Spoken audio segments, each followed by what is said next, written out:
বাজার থেকে পনির কিনে আমরা নানান রকম পদ বানিয়ে থাকি। পনিরের ডালনা, আবার কখনো মাটার পনির, শাহি পনির। কখনো কি একবার এই মেথি শাক দিয়ে পনিরের এই রেসিপিটি ট্রাই করেছেন?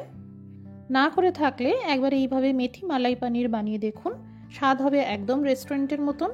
নমস্কার, আমি মৌ, আপনারা দেখছেন মৌয়ের সাথে রান্নাবান্না।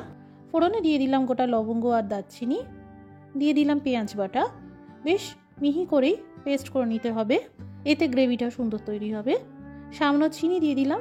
বেশ 5 মিনিট ধরে ভেজে নিতে হবে, যাতে কোনো রকমভাবেই পেঁয়াজের কাঁচা ভাবটা না থাকে।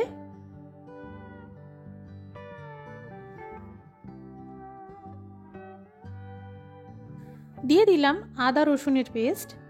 এই রান্নায় আদা আর রসুন বেশি মাত্রায় দিলে টেস্ট ভালো হয়। সামান্য হলুদ গুঁড়ো দিয়ে আবারও ভাজতে থাকবো। খুব ভালো করে ভাজা ভাজা করে নিতে হবে। মোট 10 থেকে 12 মিনিট ধরে ভেজে নিলাম। এই দেখুন, গ্রেভির কালারটা একদম চেঞ্জ হয়ে গেছে। ঠিক এই রকম কালারটাই দরকার। এবার দিয়ে দিলাম টমেটো পিউরি, 1 চামচ করে ধনের গুঁড়ো আর জিরের গুঁড়োও দিয়ে দিলাম। এবার এই সব গুঁড়ো মশলার সাথে ভেজে নিতে হবে।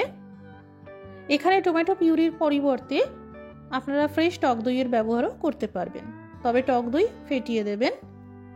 এবার কম আঁচ করে 1 মিনিট মতন একটু ঢাকা চাপা দিয়ে রান্না করতে হবে।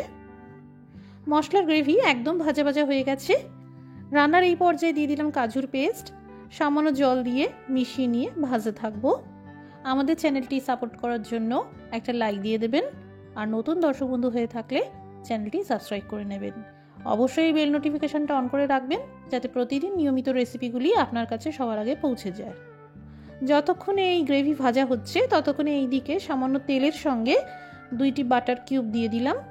প্রথমে পনিরের পিসগুলোকে হালকা বাদামি করে ভেজে নিতে হবে।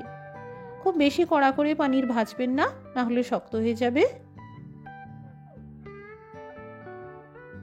পনির ভাজা হয়ে গেলে দিয়ে দিলাম কুচানো মেথি শাক।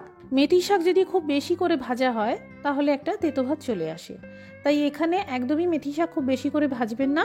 যখন দেখবেন এরকম হালকা হালকা একটা ডার্ক কালার চলে এসেছে, বুঝবেন মেথি শাক ভাজা হয়ে গেছে। গ্রেভি অলমোস্ট তৈরি। মিশিয়ে দিলাম ভাজা মেথি শাক, আর আধা গ্লাসের থেকে একটু বেশি পরিমাণে গরম জল দিয়ে দিলাম। ভালো করে মিশিয়ে নিয়ে ভাজা পনিরের পিসগুলো দিয়ে দিলাম। স্বাদ মতো লবণ দিয়ে এবার কম আঁচে ঢেকে রান্না করে নিতে হবে, জাস্ট 2 মিনিট মতন। সময় হয়ে গেছে।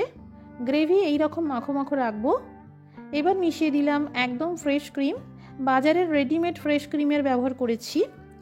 আপনাদের হাতের কাছে যদি এটা না থাকে তাহলে ফুল ফ্যাট দুধের সর পেস্ট করেও দিতে পারেন। সবশেষে গরম মশলার গুঁড়ো দিয়ে ভালো করে মিশিয়ে নিলাম। এবার আঁচটা বন্ধ করে ঢেকে দমে রেখে দেবো। তৈরি হয়ে গেল মেথি মালাই পনির। সহজ কয়েকটি স্টেপ ফলো করেই এই পদটি যাকেই বানিয়ে খাওয়াবেন সেই প্রশংসা করবে। আজকের রেসিপিটি ভালো লেগে থাকলে শেয়ার করে দেবেন। সবাই ভালো থাকুন, সুস্থ থাকুন। Thank you for watching.